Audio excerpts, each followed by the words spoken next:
My wife said, "I'm moving out tonight. Don't contact me again." I replied, "Fine." Then I canceled her credit cards and cut all financial support.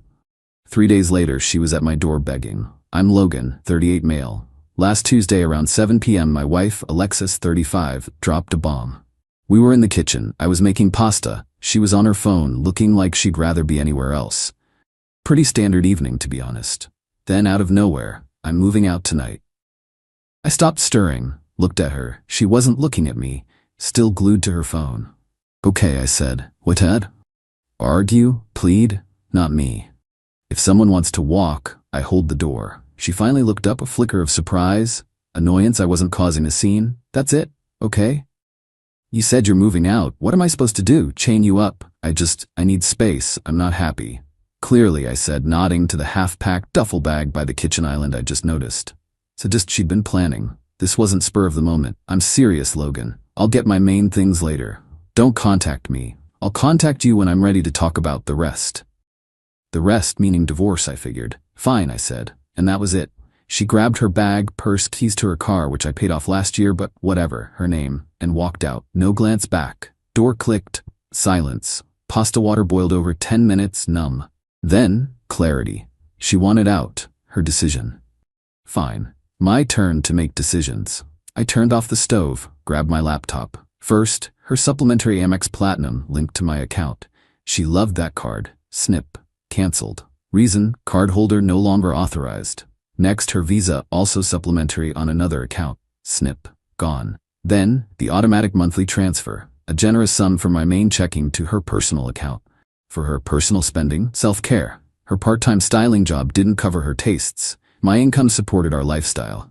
Transfer scheduled for next week. Snip. Cancelled. Phone plan, family, my name, her line active. Left it for now, a tiny thread. But no more international roaming for her inspiration trips. Disabled. Car insurance. Paid up for 3 months? I'd deal with that later.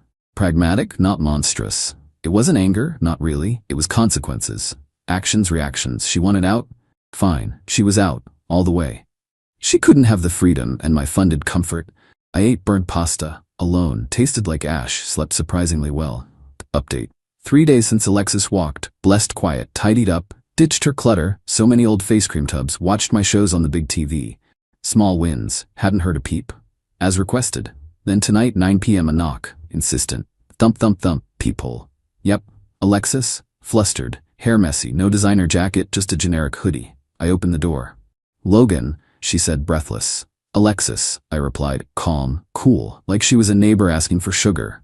"My card was declined," she blurted. "The Amex, at dinner." "Ah, dinner. Not starving then." "Right," I said. "I canceled it."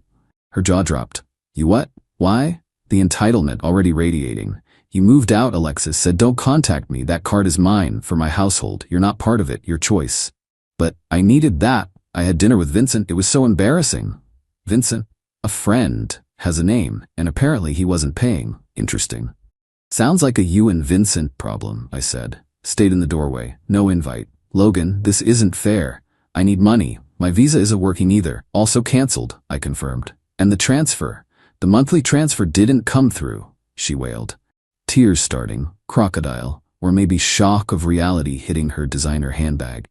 "Correct again. That was your allowance as my wife, in my home, part of our life. You ended that arrangement." A flicker of vulnerability. A decade gone in a fine. Then I remembered her face, phone glued, nuking our marriage. Vulnerability gone. Resolve firmed. "You can't just cut me off," she insisted, voice rising. "We're married. Marital assets?" "We are, and I'm not touching actual marital assets. Your car is yours, paid off. Your personal bank account is yours. This house is mine, premarital, you know that. The credit cards were supplementary on my accounts. The allowance was a gift, not an obligation, especially now. I'd already chatted with a lawyer friend. Keep it clean. But I need things, expenses. Talk to Vincent, or increase your boutique hours." Her face twisted. "Vincent is helping with a place to stay, that's all. He's a friend. You're being awful." "Pragmatic, Alexis. You wanted independence. You got it. All of it." She stared, fury and disbelief. "I can't believe you're doing this, after everything. After you walked out with no discussion, no warning, just don't contact me?" I finally pushed off the doorframe. "You made your bed, Alexis. Lie in it, without my thread count." Sobs then. Real, heaving. Please, Logan, just until I get on my feet, turn the cards back on, just for a week. No, not cruel, just fact.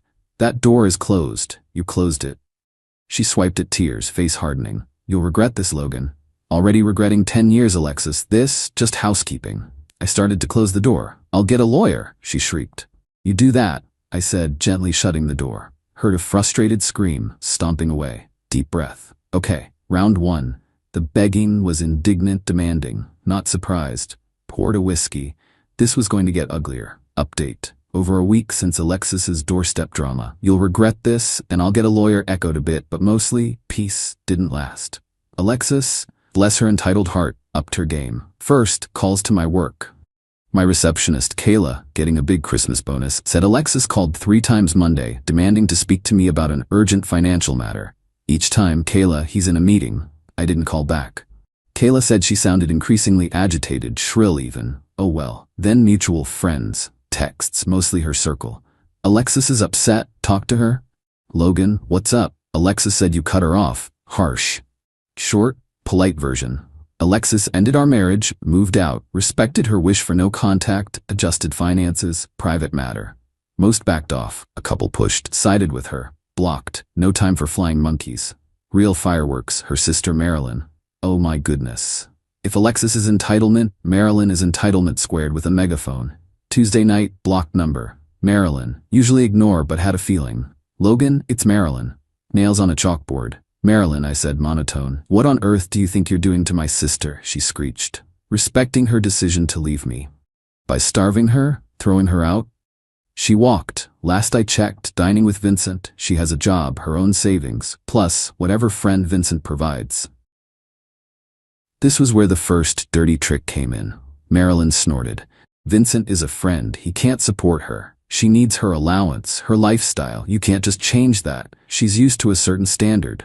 Internally, give me a break. Externally, cool. The standard I provided, yes. Contingent on her being my wife. She opted out.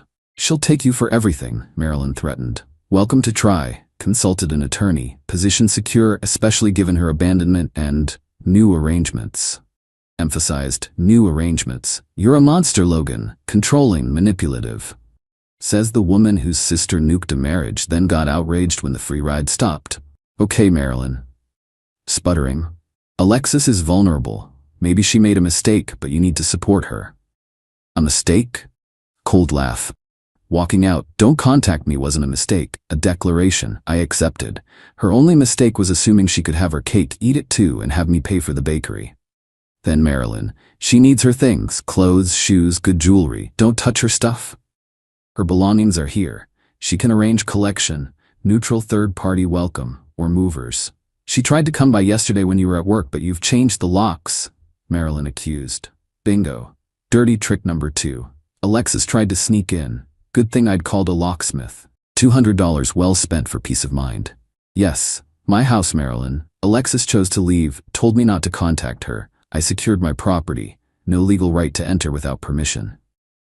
Marilyn shrieked incoherently, hung up. The sheer, unadulterated entitlement was breathtaking. They genuinely believed Alexis could upend my life and I'd keep funding her new one. Smaller things. Alexis Venmo requested $500. Emergency. Need help. Declined. Request denied. Contact Vincent. Petty? Maybe. Satisfying? Absolutely. Tearful voicemail. Must have unblocked me. About me being cruel. She just needed a little help to transition. Transition to what? Self-sufficiency, her journey, her funding. Deleted. The lock change hit me. Not the act, but knowing I needed to. That the woman I'd shared a decade with might sneak in. Stung. Brief sadness then. Nope, protect myself. My lawyer friend Russell finally got the full story. Chuckled about Marilyn and Venmo. Dude, she's testing boundaries. Hold firm. They sound like a piece of work. Advised documenting everything. Calls, texts, money attempts. Got a spreadsheet. CYA. Not budging. Not an inch. Her mess.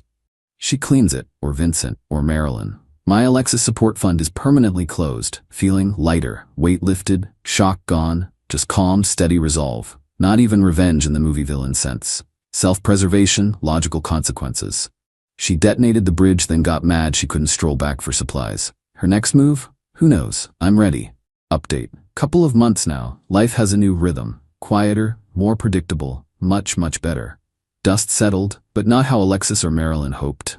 After failed house entries and ignored Venmo requests, Alexis's tactics got desperate, then fizzled. She got a lawyer, sent a stern letter, her rightful share, spousal support, emotional distress. My lawyer, Judith, hired properly now, just about laughed. Judith's response, polite, firm, nice try. Your client abandoned the home, ended the marriage, got an offer to collect belongings, lives with new partner. My client acted reasonably, protecting his separate property and ceasing voluntary financial support tied to the marriage. Detailed house as premarital, my income mine, her job savings hers. Reiterated offer for her to collect belongings with an appointment. Dirty tricks continued briefly. Heard Alexis badmouthed me, abusive, no, controlling with money, because I wouldn't fund life with Vincent. Threw her out with nothing. Narrative kept shifting. Exhausting. Even secondhand. Marilyn posted vague social media comments about men who discard loyal women. Aimed at me. Didn't engage. Screenshots taken. For the record, the revenge, if you call it that, wasn't some grand scheme. Didn't need one. My revenge was Alexis experiencing the full, unadulterated consequences of her choices, sans my safety net. She scheduled collection. Vincent came. Looked uncomfortable, like a guy dragged into a stranger's mess. He mostly stared at his shoes while Alexis and Marilyn, there for moral support and to snag extras, packed. My friend Russell was there. Judith sent a paralegal to observe. Tense. Alexis tried claiming items clearly mine or joint ones I'd paid for. That's mine, Logan, she'd say. No, Alexis, gift to me from my parents. Or, receipt shows my account before you liked it. Paralegal, perhaps set aside, discuss through counsel if disputed. Mostly, clothes, shoes, so many, makeup, decor. Marilyn snide, keeping that cheap face, Alexis loved that. Gift from my late grandmother. Ignored her. Russell nearly eye-rolled into next week. Most satisfying, watching them try to cram suitcases, shoeboxes, and bags into Vincent's small hatchback. Real-life Tetris, they were losing.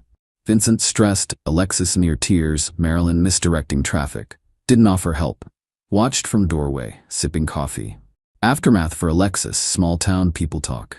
Vincent wasn't wealthy, just a guy, rented apartment, own budget. Friend helping out, tired of it when Alexis expected her old lifestyle funded. Their friendship cooled considerably once my tap was off. Surprise. Alexis got a full-time job, department store cosmetics counter. Respectable but worlds away from her leisure and inspiration trips. Her car? Couldn't afford insurance, maintenance. Up for sale a month ago. Moved into a small apartment share. Marilyn not footing bills either. Did she realize her mistake? Doubtful. Entitled people rarely do. They blame others. I'm sure I'm the villain in her version. Fine by me. She detonated a decade of marriage with casual indifference. Expected to walk scot-free, landing softly, funded by me. Astounding arrogance. As for me, I managed to sell the house. Thankfully, that moved faster than I expected. Too many memories there, and it was too big for one person. I'm currently in a decent short-term rental and have just put an offer on a smaller place, closer to my work. It's looking good, and soon it'll be mine. The divorce is proceeding. Straightforward, no kids, house premarital, her earning potential is there. Judith confident Alexis won't get much beyond her own stuff. Maybe tiny, short-term alimony, if any. Unlikely. Her lawyer's bluster calmed. Days I feel a twinge, not regret for my actions, but sadness for wasted years. For who I thought she was. Passes quickly. Best revenge isn't loud, it's quiet, living well, standing firm, letting her deal with her mess. She wanted out? I gave her exactly that. All of it. And the peace? Truly priceless. Thanks for listening, Reddit. Help to write it down. If you're going through similar, stay calm, know your rights, don't let them bully you. Their choices, their consequences. Peace out.